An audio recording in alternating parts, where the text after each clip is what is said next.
দেখুন, আমরা ইতিপূর্বে বলেছি INDIA জোটে যদি চাকরি চোর, গরু পাচারকারী, বালি চোর, কয়লা চোর, ওয়াকাফ প্রপার্টি যারা নিয়ে দুর্নীতি করেছে, দেবত্ব সম্পত্তি অবৈধভাবে বিক্রি করেছে, রিফিউজি ল্যান্ড অবৈধভাবে বিক্রি করেছে, এক ভাই অ্যাপ্লিকেশন দিয়ে গেছে তার 4 বিঘে জমি অবৈধভাবে অন্যের নামে করিয়ে বিক্রি করে দিচ্ছে, এই অন্যায় যারা সংগঠিত হচ্ছে যাদের দ্বারাই বাংলার গণতন্ত্র আক্রান্ত, বাংলার গণতন্ত্র ভুলণ্ডিত, তাদের সাথে আমরা এক জায়গায় বসতে পারি না।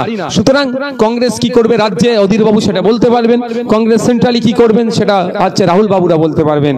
এই জোটের মধ্যে আমরা নাই, এই জোটে কি হবে না হবে, ভবিষ্যৎ কি, ফিউচার কি, এই জোটের কোটা জিততে পারবে কি হারতে পারবে হারবে, সে বিষয়ে আমাদের কোনো শব্দ খরচ আমরা করতে চাই না।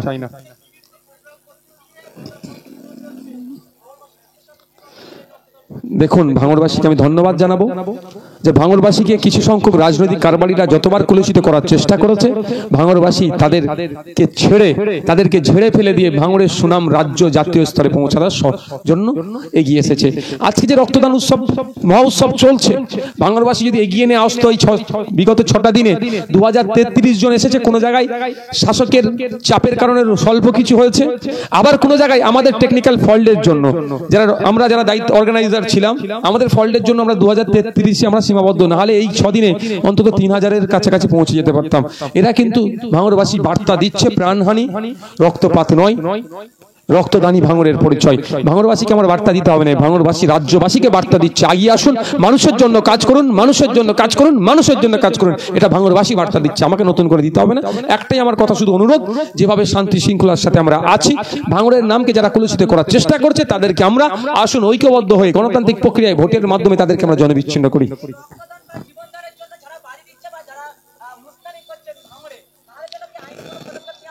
দেখুন, যেগুলো যা করছে আইনের তো আমরা সহযোগিতা নিচ্ছি, আইনের বাইরে গিয়ে তো আমরা কিছু করতে পারি না।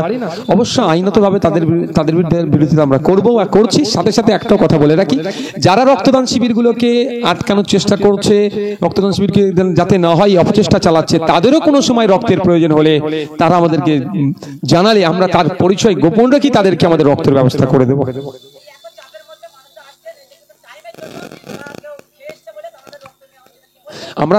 আমরা খুব সচেতনতার অভাবের জন্য অনেকে আমরা খেয়ে চলে আসছি।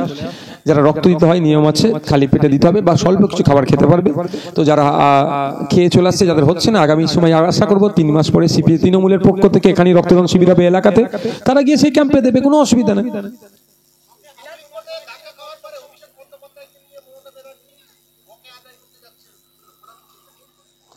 হয়তো কিছু অভিসন্ধি থাকতে পারে, এক বলে যাচ্ছে আর এক বলবে গিয়ে, সেটা তো দরজা বন্ধ করে কথা বলে, পায়ে ধরবে কি হাতে ধরবে সে বলতে পারবো না। ওটা দেখানোর জন্য অভিষেক বাবুর সাথে কিছু সংসার থাকবে, না হলে একদম রে করে উঠবেন আপনারই আমি। ওদের যে বারবার আমরা বলে আসছি যে বিজেপির সাথে তৃণমূলের খুব ভালো ঘনিষ্ঠ সম্পর্ক, সেটা বেশি প্রকাশ করবে, সেই জন্য কিছু সংসার নেবে। সংসাদের বলার কিছু ক্ষমতা আছে?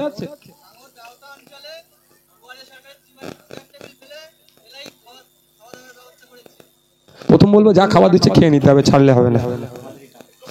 আমাদেরই টাকা চুরি করে তো আমাদেরকে দিচ্ছে, 1 নম্বর কথা। দ্বিতীয় কথা হচ্ছে, খাওয়া দাওয়া দেওয়ার কারণ হচ্ছে দুয়ারে সরকার আর লোক হচ্ছে না।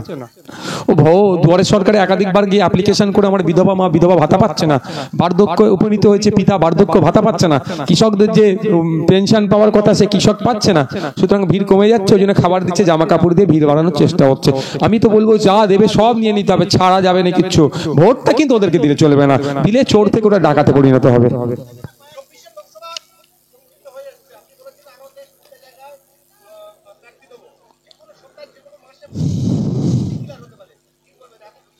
প্রস্তুত আছি আমরা। সিট সংখ্যা আপনাকে এখন কেন বলবো, ভোটে নোটিফিকেশন আসুক, যেখানে যেখানে আমরা করছি কি বলে নমিনেশন সাবমিশন করব, আপনাদেরকে জানাবো, আপনারা আসবেন। একটু কিছু সাসপেন্সে থাকুক না, সবটা বলে দিলে তো তৃণমূল কংগ্রেস আমাদের সেখানে সংগঠনগুলোকে গিয়ে একদম লাল করে দেবে, লাল বাতি জ্বালিয়ে দেবে। দেখলেন না, আমি ডায়মন্ড হারবার দাঁড়াবো বলেছি, আমার এক ভাইয়ের চায়ের ঘুমটি, সে গরিব মানুষ, দিন আনে দিন খায়, তার 2বার ঘুমটি ভেঙে দিয়েছে। ডায়মন্ড হারবার থানার পুলিশ নাকি, জেলা পুলিশ নাকি এখন সর্বোচ্চ সেরা হয়েছে, আর ডায়মন্ড হারবার থানার পুলিশের 150 মিটারের মধ্যে 2বার তার ঘুমটি ভেঙে দিল, কে ভাঙলো এখনো উদ্ধার করতে পারলো না। এই হচ্ছে ডায়মন্ড হারবার মডেল।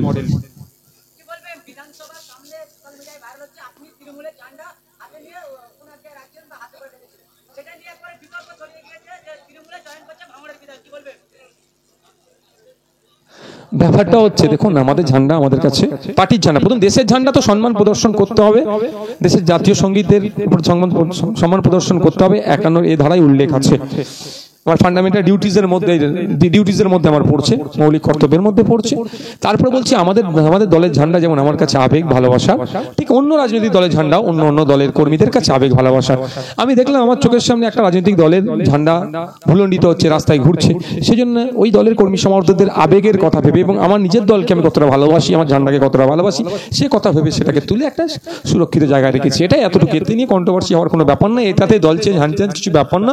তার সাথে সাথে এটা বলবো, যখন ঝান্ডা তুলছিলাম একটু মানসিকভাবে আমি কষ্ট পাচ্ছিলাম যে আজকে আমি যাদের ঝান্ডা তুলে রাখছি ঠিক জায়গায়, তারাই আমাদের ঝান্ডা ছিঁড়ে আগুন লাগিয়ে দেয়, তারা আবার বিরোধী ঝান্ডা ছিঁড়ে দেয়। তারপরে বলবো তারাও যদি অদম হয় আমি কি উত্তম হতে পারি না?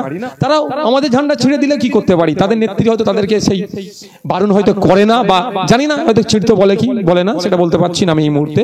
তারপরে বলবো কিন্তু আমরা আমাদের নেতা কর্মী যারা আছেন তাদেরকে এইটাই বার্তা যে সবসময় অপর দলকে সম্মান করা, অপর দলের ঝান্ডাকে সম্মান করা। তার একটা ছোট্ট একটা প্রয়াস ছিল, আমার সামনে দেখেছিলাম, সেটাকে সম্মান প্রদর্শন করেছি। এরা তো সবেতে MBBS পাস করে বসে আছে, PhD করে বসে আছে, এদের আবার শিক্ষা লাগবে?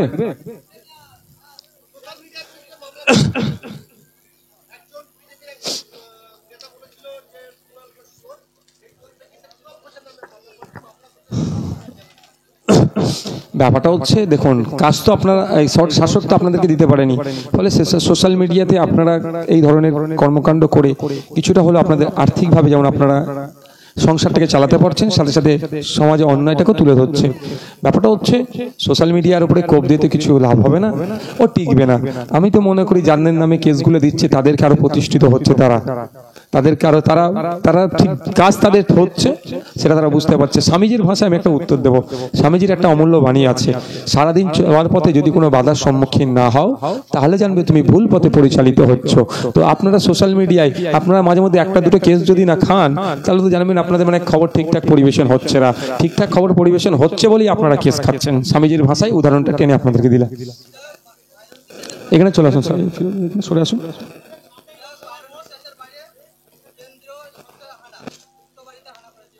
কেন্দ্রীয় এজেন্সি বাজন বিশ্বাস বাবুর বাড়িতে গিয়েছেন, তদন্ত রেড করেছেন। যদি ইললিগাল কিছু থাকে তার জন্য সে দায়ী হবে, লিগাল কিছু থাকলে যাবে, তদন্ত করবে, ফিরে চলে আসবে। এটা নিয়ে কোনো বড় ব্যাপার না।